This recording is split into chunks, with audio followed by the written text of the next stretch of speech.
Confidence is one of the single most important characteristics you need to develop if you are truly interested and invested in maximizing your human potential. Without confidence, you're going to be hamstrung and only achieve at best 50% of what you're capable of. My name is Josue Deloyer, and welcome back to Sundays with Josue, where we discuss live every week, Sunday at 8 p.m., mindset and business, with the goal of serving as an inspiration and education for the next generation of entrepreneurs. Super happy to see everyone here today. We're going to be doing a super great presentation on a topic that's near and dear to my heart, which is confidence, which is something that I've personally had to develop over the course of the past, at this point, approaching 10 years or so. For those of you who don't know my story, I started off as a pre-medical student. I then transitioned into entrepreneurship after applying to medical school. And that whole entire process was one that was extremely daunting, both from the perspective of changing my identity and something that I identified with so much my career. I was the pre-medical student, right? And going from that into going to entrepreneurship, which is this new, cool, trendy word that isn't really too solidified. So with that being said, we're going to go ahead and hop right on into it. Super pumped to see people here in the chat today. Thank you guys for all the support. I'm super glad you guys are here, and I'm excited to bring you guys some value. Where you guys checking in from? Go ahead and what state you guys all from before we go ahead and hop right on into this bad boy. All right. So there we go. All right, perfect. So now, per usual, we're going to go ahead and hit it hard with a definition. Now, yeah, this seems boring. Like, why are we talking about the definition of self-confidence? Well, it's important that when we're having these discussions, we all know exactly what we're talking about, as well as why we're talking about it. So self-confidence is defined as a feeling of trust in one's abilities, qualities, and judgment. That's per Oxford Languages. Now, you may say to yourself, it's a feeling. Why does it matter if it's not something that's tangible or real? Well, that's because most oftentimes, what the reality you have within your mind is actually more impactful than your actual surroundings. And don't take my word for it. Let's think to some of the old greats. Henry Ford, and he said it best: if you think you can do a thing or you think you can't do a thing, you're right. And Henry Ford, if you guys don't know, as you can imagine, is the founder of Ford Motors.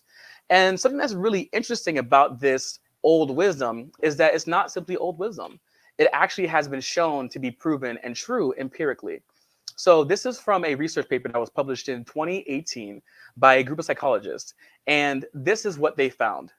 Using ground level data on 254 competitors between 2009 and 2013, we show that the less confident athletes are, the worse their performance is on the shooting range.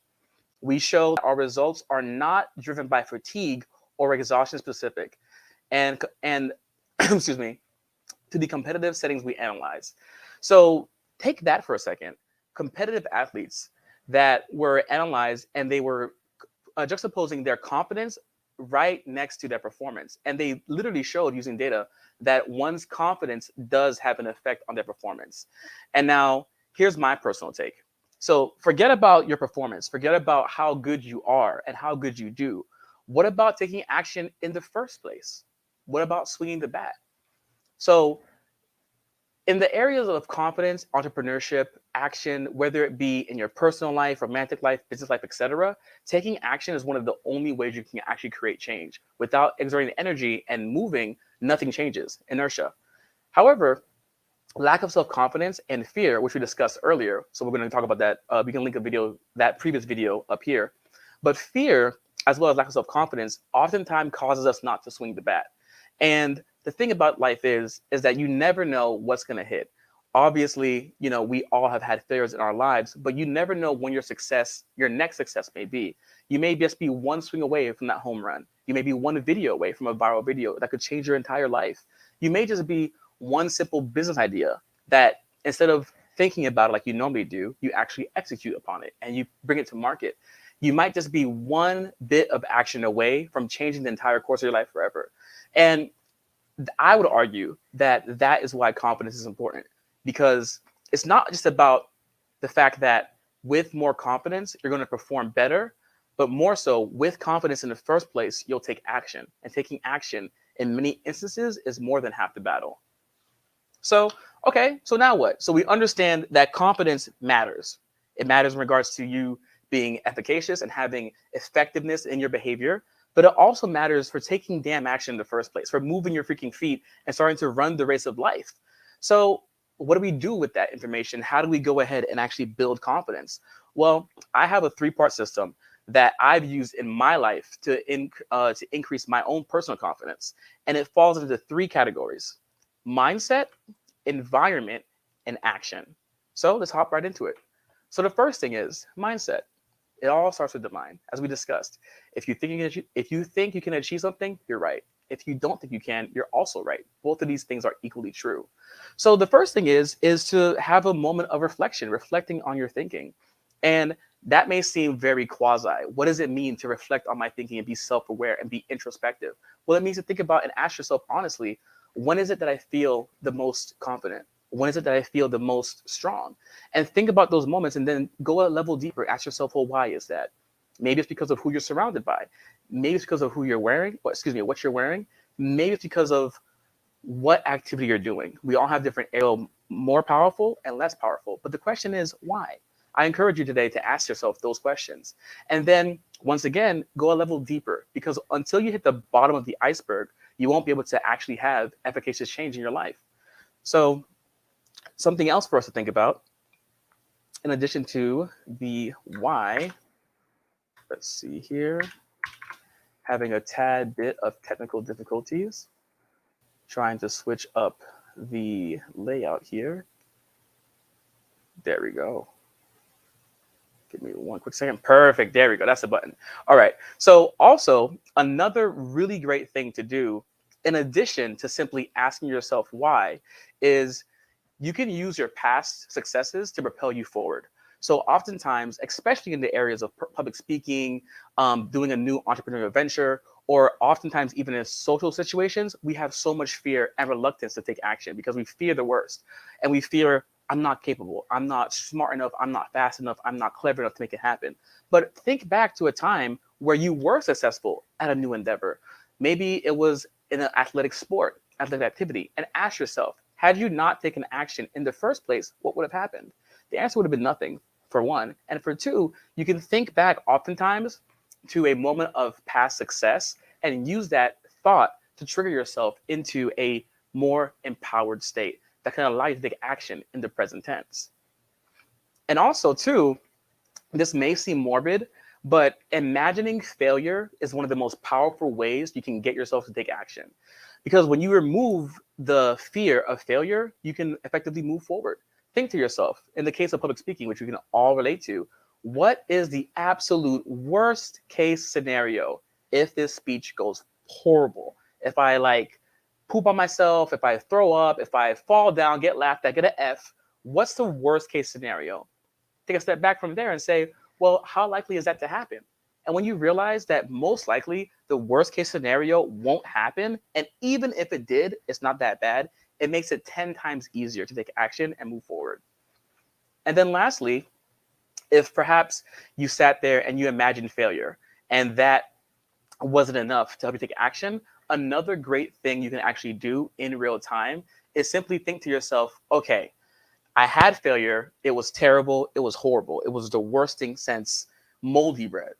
But think about it. 10 years after that failure is over, would it really be so bad? Most of the time, just the answer is no. And once again, that little simple thought perspective shift can allow you to move forward, take action, and swing the bat and have a chance at that viral and super successful moment. So we talked about this first bit of how we can go ahead and use our mindset to be able to help us to build our confidence and to take action. But what else can we do? Well, I would argue that your environment is another great thing you can leverage. So we all have heard of the concept that you are who it is that you're surrounded by. And we all know, you're the average of your 5 closest friends and the 5 people you spend the most time with. But how many of us really believe that? And for how many of us does that really resonate? So here's an example that a friend of mine who is much more successful than I am gave me. Imagine a world where your income was based upon the average income of the 5 people you spend the most time with. Think about that for a second. And also, on top of that, how would that change your actions? If you were in a reality where your personal take-home income, how much money you made, moolah, dinero, was directly related to the average income of the 5 people you spend the most time with, how would your actions change? Would they change? Simply asking yourself that question and thinking about it from that perspective can make a huge difference in your actions. So with that being said, thinking about and being more cognizant of who it is that we surround ourselves with, something else that we can go ahead and think about is, well, why are they like that? So if we, in this scenario, have surrounded ourselves with more successful people now, people who make more income, who are more charismatic, who are more confident, whatever quality that we are trying to develop within ourselves, they currently possess it at a higher level than we do. What can we do about that? How do we actively glean and learn from those individuals? Well, the concept is very simple. It's called modeling. Within psychology, it has been shown that one of the easiest ways to learn a new skill is to simply copy that of someone else. So for me, for example, when I was trying to get out of my shell and become more sociable, I would hang around people who were the more popular kids in school. And I would think about like, well, how do they speak? How do they communicate? How do they think about life? Oftentimes, what's the most powerful thing is not necessarily modeling what someone does, but modeling how they think. It can make a big, big, big difference. How they view failure, how they view success, how they view money. Those little differences, honestly, are the driving factor behind most of the most successful people's successes, and also some of the most unsuccessful people's lack of success. So, okay, so now we know, and we agree with the fact that, okay, I need to go around and surround myself with better people. I need to start modeling them. I need to start learning from them. I need to start becoming just like them. Well, how do I find these people? I'm surrounded by bums, Josue. I can't change my friend group. I don't know anybody. I don't know how to meet people. Well, I'm going to give you 3 very, very easy and powerful ways you can use to meet new friends. So the first of which is simply meetup.com. No matter what city you're in, for the most part, if you have a population density of more than 20,000, there probably is a meetup group within your area. And for those of you who don't know, meetup.com is a very simple and powerful application. It's meant and designed to help people, especially those new to a certain city or town, to meet each other and to come to make friends. So now that's one resource you can use. And guess what? If there aren't meetups in your area, you can be the one to create them. You can create the network, and you can create the happy hour. You can create whatever it is, the common area for people to come to meet and make friends. And so now that's one way you have access to a larger pool of people with whom to associate. And you never know where you'll meet friends. So for me, for example, I've actually met people who have wanted to invest into my company and into me financially simply through Meetup. And that was, for me, I was taken aback when that occurred, but that's just a practical real life example of whom you can actually meet and where you can meet them. So here is another example to once again making it easy. Facebook groups. Facebook is powerful to the extent that I don't think anyone expected when it first was started. There are billions of people on Facebook. You can join Facebook groups for just about every single passion there is, whether it be athletics, whether it be reading, whether it be competitive bowling. There's a group for it on Facebook. Simply find a Facebook group, join it, find a Facebook group aligned to your passions and your desires, join it, network, comment on people's posts, go to an event, and through that you can make friends. And then lastly, there's just google.com, good old google.com. You can Google events and things to do near me, and that can be another great way for you to gain exposure to new people. So now you're not going to be held captive by the friends who you met when you were younger and early on in life. You now have the choice and the freedom to choose with whom to associate, because you have now placed yourself in a position of abundance rather than scarcity. And guys, if you're liking this comment so far, if you're liking this content so far, go ahead and give this video a quick like and consider subscribing to the channel, because we're going to go to the next point, which is going to be action, and it's going to be super, super good. I'm really pumped to go into that section. Bird, we see Albert. Thanks for breaking down complex points and making them simple. I appreciate that so much. I try my best to do that. Sometimes I wonder if I'm going into too much depth, so I'm happy to hear that. So now we're at the meat and the potatoes. We're at the action taking step. Here we are. So this is oftentimes the step that is the most important, but also the most frightening. Taking the first step is the hardest step, but the most important step. So I'm going to advocate for, instead of trying to create massive change all at once, baby step it.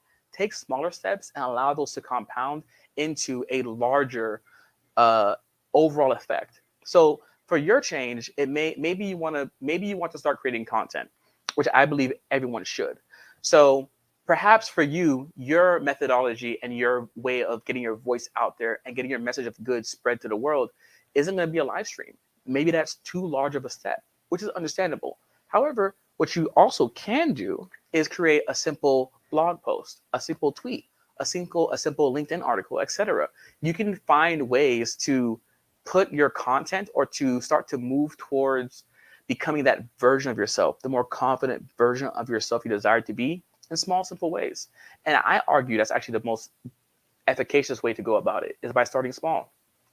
Now, here's where the system that we discussed all comes together. So you now have a new mindset that's allowing you to take action and to make these changes. You now have a new supportive friend group and social circle that is backing behind you and galvanizing behind you. And that's the beautiful thing, is that as you take action, you can ask your new friends and your new network to support you, which is what happened to me when I first started this live stream. And in this process, a lot of the people who have attended live have been my close personal friends who have supported me along this journey. And for that, I'm eternally grateful. But that's something that I designed into my life, and something you can design into your life as well. Finding people who are already there, but who also want to see you get there as well and support you along that journey is super important. And now, here is the final point of the action category, and that is frequency beats intensity. So, what does frequency beats intensity mean? Well, to be simple, it's better to do something small a lot of times than it is to do something massive only once. And this is especially true in the concept and in the context of behavioral modification. So confidence, we know, primarily comes from your mindset, your mentality, and the experiences that have created that. However, we're trying to create a higher level of confidence, a new type of confidence. And the best way to go about doing that is through repeated actions, whether it is talking to someone new during the day, whether it's posting something on social media, whether it's starting a new side branch of your business, something a little bit more entrepreneurial, whatever the case may be. It's better to do it something small daily, every single day, to build those new neural networks, to build those new habit patterns, to build those new behavior patterns. It's much better to do it that way than it is to simply do it massive all at once. A great example for that is the gym or making a new running habit. It's a lot better to simply wake up, go on a 5 minute jog every single day for a month than it is to run 3 miles one day and not run for the rest of the month, especially if you're thinking about from the perspective of changing behavior and having it be a long lasting, sustained change. So let's go ahead and summarize. So what have we talked about over this approximately 17-minute rant? So we talked about self-confidence, why it freaking matters. We know that confidence matters because of the fact that without it, one, your actions are not going to be effective. We've shown that through science. Additionally, two, without confidence, you won't take the first step in the first place. And we've shown that to be scientifically shown. So we talked about the different mindsets you have to create in order to create an environment that will allow you to take action and to take effective action. We also discussed the importance of your environment, the friends you have in your life and who you surround yourself with, and how that is one of the most important factors for determining your overall success. And lastly, we discussed new actions and what it is you can do practically to create a new behavioral pattern that will last long, even beyond the first weeks and months that you began it. So with that being said, we're now at one of my favorite portions, the Q&A. So if there are any particular questions that anyone may have, go ahead and shoot them off, and we can go ahead and discuss. Personally, the Q&A is one of my favorite portions. And once again, thank you so much, everyone who's here live. I appreciate every single one of you guys who are currently here, guys and gals who are currently here. Great question. So Michael Kardashian asks, how do you deal / how have I dealt with imposter syndrome? So that's great. That's a really, really great question. Okay. So there's going to be two answers. So here are two ways that I have personally dealt with imposter syndrome. The first one is being completely authentic. I've never lied about who I am, what I've done, where I've been. I've never tried to portray myself as someone that I'm not.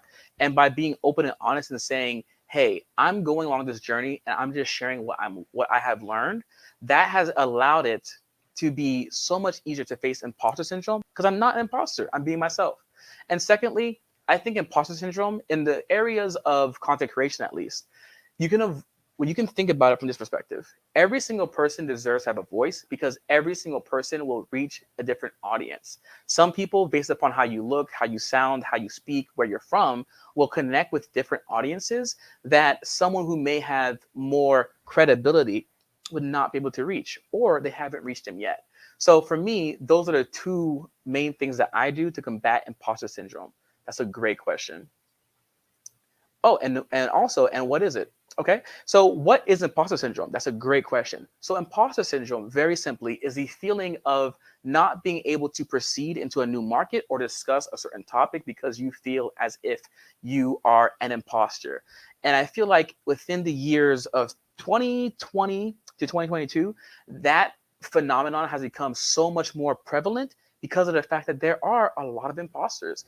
Many people have lied about their credibility, their accomplishments, where they are, where they're going.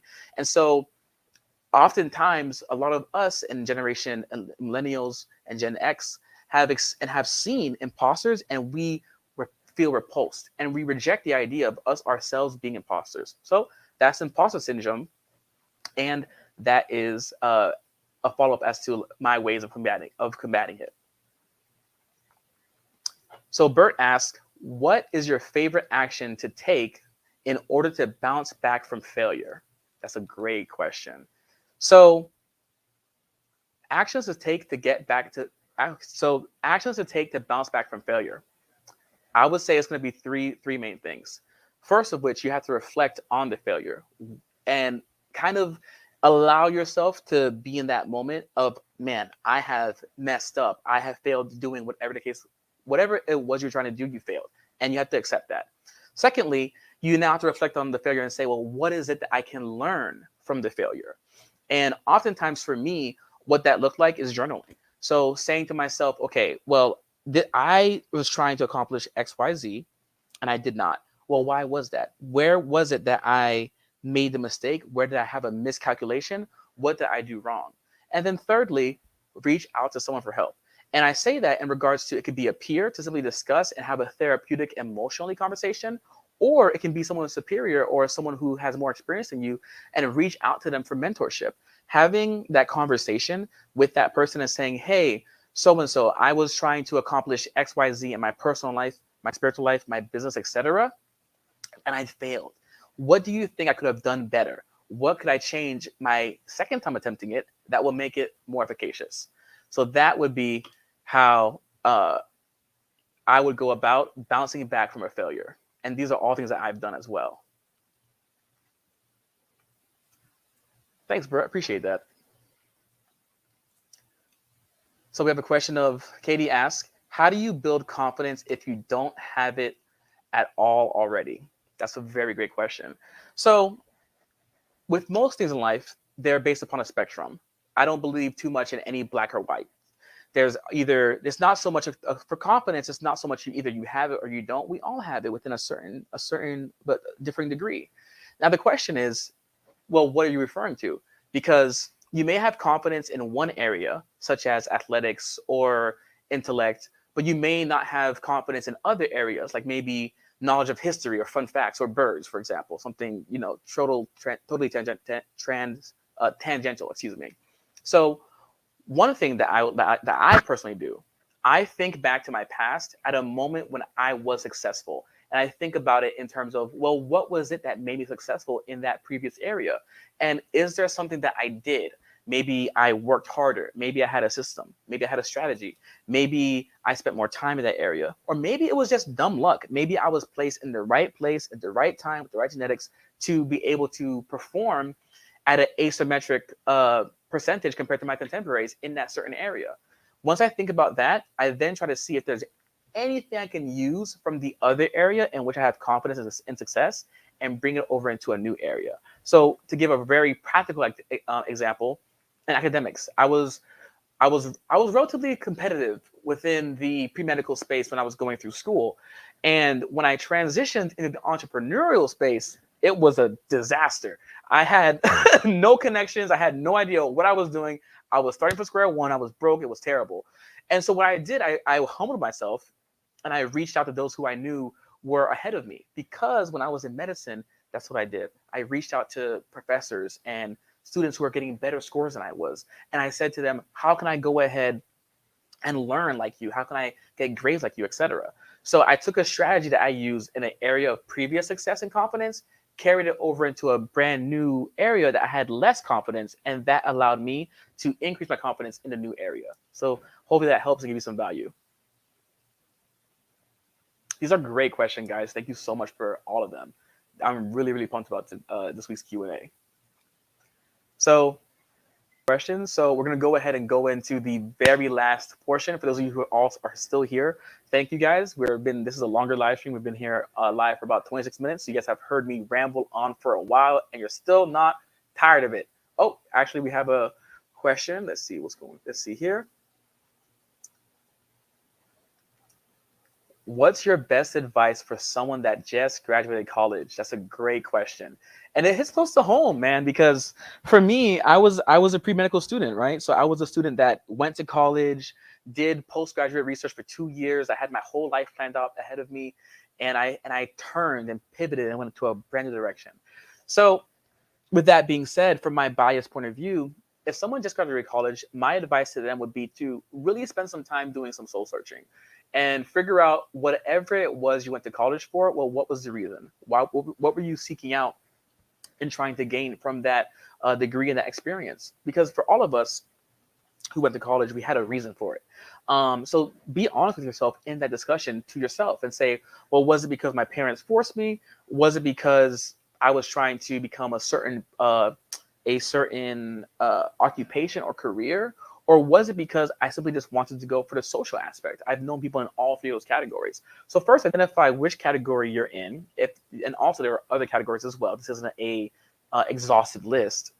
And from there, find out if after you graduated college, now that you have the degree, if that still applies. If you went for the social aspect, well, is there something else you can do to recreate that in the now? If you went for the career aspect, is that career something that actually is fulfilling for you?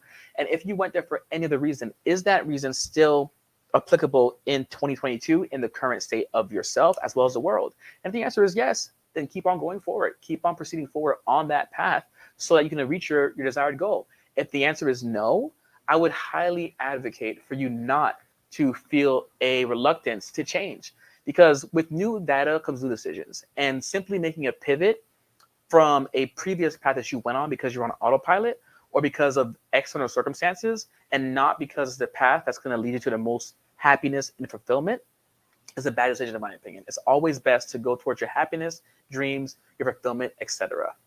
So that would be my personal opinion.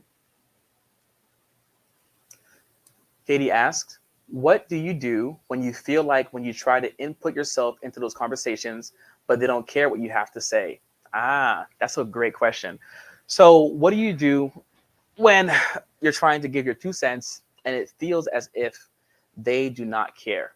Well, it depends on the context. If it's simply for the sake of discussion, you can find a different set of people to discuss it with. We discuss how to find new friends and new people to surround yourself with, because it's super important to manage your emotional batteries. That's for one. And for two, honestly, it depends on the context. There are certain places in which a conversation is being had for conversation's sake, and there are certain times when conversation is being had for the sake of mutual enrichment or one-sided enrichment. So firstly, I would say identify the conversation and why it's happening in that format.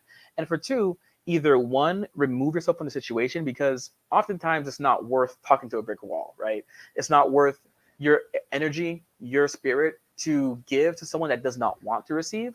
And also you can be empathetic to that as well. Maybe they're not in the right state of mind or state of place, etc.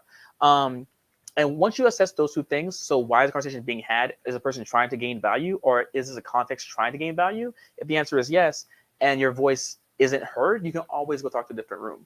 So that would be my advice. And I will give one bit of encouragement. So in my personal experience, I've been entrepreneurial for a lot of my career in medicine. And so I remember when I was studying at University of Florida, I went to start a mentorship program for the youth before COVID happened. And at that same time, one of my contemporaries was preparing for their medical school exam, and they were also thinking about the mentorship program for youth. And I encouraged them to. I said, you should really try it. You know, you can make it happen in X, Y, Z, Z, Y, Y type of way. And the person pushed back like to no avail. They were like, there's no way, I'm way too busy. That wouldn't even work. It wouldn't be helpful. No one even cares. And I was like, oh my, wow. It felt like I got stonewall, which was crazy. But come to find out, a few weeks later, that person came back to me and they said, thank you for your perspective. I thought about it more. I actually am going to go ahead and start that project. So I would encourage you, not every time you speak and you give a perspective, will the person let you know that you actually helped them. Oftentimes your positive effect will go on and occur without you even knowing it.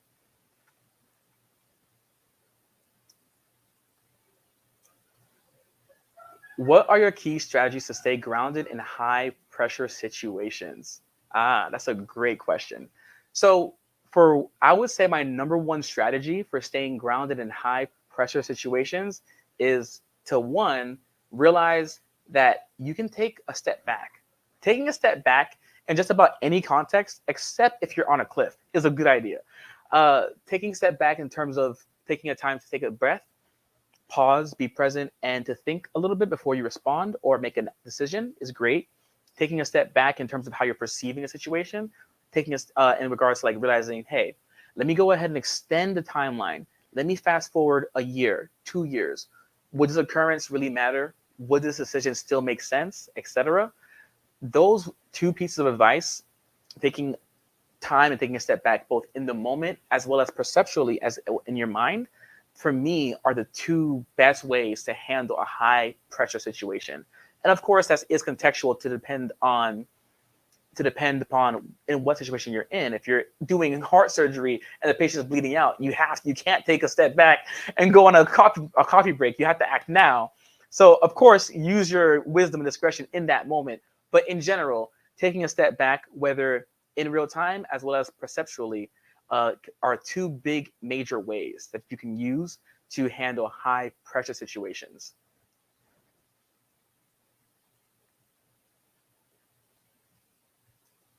Yeah, basically, I saw it in the chat. So go on, get. Yeah, in summation, it's essentially you remove yourself from the situation, or you find a different room to speak in. And that's not an option. You can find different people within the same room to have a conversation with. This has been a really great Q&A, guys. This is super exciting. Some behind the veil, like behind the scenes stuff. For me, this is cool because I have a chance to work on answering questions in real time and, thinking on my feet, etc. So this is amazing. And hopefully it still is bringing you guys value. It's something I'm doing for both the betterment of, society. That sounds so grandiose, but for the community, but as well as for myself as well. So I'm really happy that you guys are asking questions, engaging, and that we're starting to build something here, which is to me really exciting. And for those of you who are still here at the 34-minute mark, I do want to go ahead now that we're doing the Q&A, give a little bit of behind the veils about where I am on my business journey. So for those of you who don't know, I am currently in the process of trying to acquire a company, particularly in the health insurance agency sector. The reason for this is the insurance agency sector in general is very fragmented, for one, and there's a lot of chaos there. Health insurance agents are struggling to stick to one company. Other clients, they don't know what an insurance agent even is, what type of insurance they need. It's an area that's just a lot of confusion, and there are so many different small shops that, both from a financial perspective as a entrepreneur, is a great opportunity. But for as well as clients receiving insurance and care, there is so much improvement that can be made within the insurance sector. So I'm currently trying to start to acquire insurance agencies to increase their evaluation as well as to increase their efficiency of their product delivered to the consumer. So where things are at currently is that I'm currently still reaching out to executives, retired executives, to via LinkedIn to secure my first board of director chair.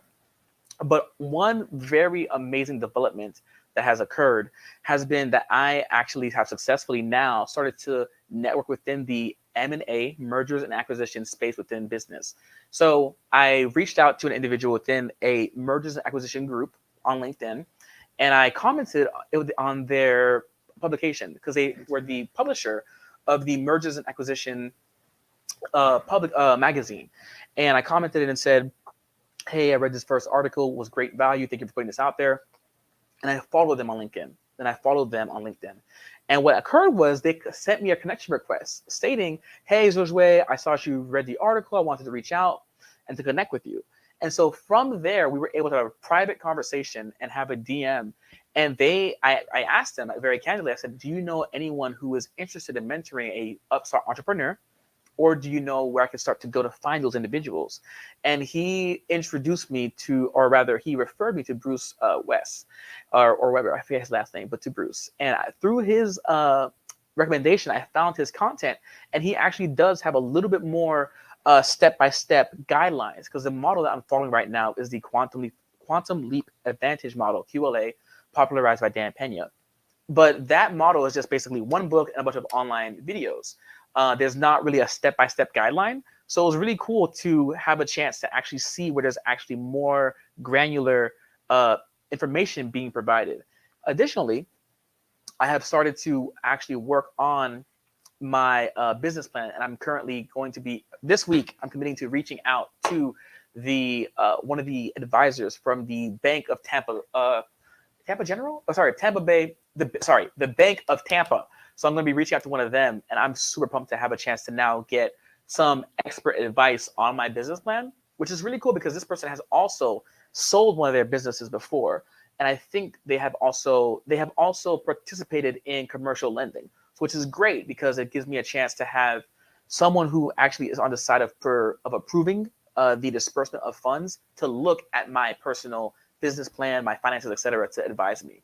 So yeah, I'm pumped. So all that to say, the biggest takeaway this week that I can give for you guys is that, the importance of the power of LinkedIn can't be understated, but you do have to have confidence, take action, and actually communicate and network on these social networks. So that concludes to this week's live stream, guys. I look forward to seeing you guys all next Sunday at same time. So next Sunday is going to be a bit different. I recruited one of my friends who's a great loan officer within the mortgage space to come give a talk on the mindset that he had to adopt to expand and grow his business, which he has done to a great degree.